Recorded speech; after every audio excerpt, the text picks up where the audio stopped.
బీహార్లో రాహుల్ గాంధీ చేపట్టిన ఓటర్ అధికార్ యాత్రలో మోదీ తల్లి దివంగత హీరాబెన్ను ఉద్దేశిస్తూ కొందరు విపక్ష నేతలు అవమానకరంగా మాట్లాడిన ఉదంతంపై ప్రధాని మోదీ తొలిసారిగా ఆవేదనాభరితంగా స్పందించారు.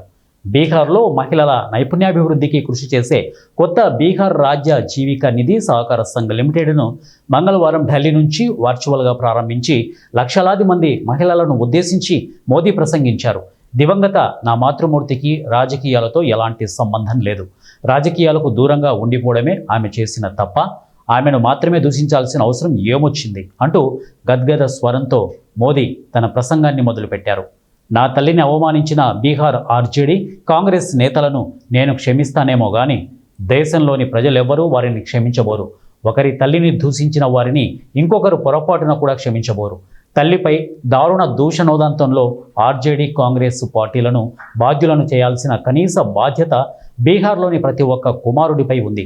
ఆర్జేడీ కాంగ్రెస్ నేతలు ఏ వీధిలోకి వెళ్ళినా, ఏ పట్టణంలో ప్రచారం చేసినా అక్కడ మాతృమూర్తులు సోదరీమణులను అవమానిస్తే అస్సలు ఊరుకోబోమని, సహించబోమని గట్టిగా స్పష్టంగా తెలిసేలా చేయండి అని బీహార్ ప్రజలకు మోదీ పిలుపునిచ్చారు.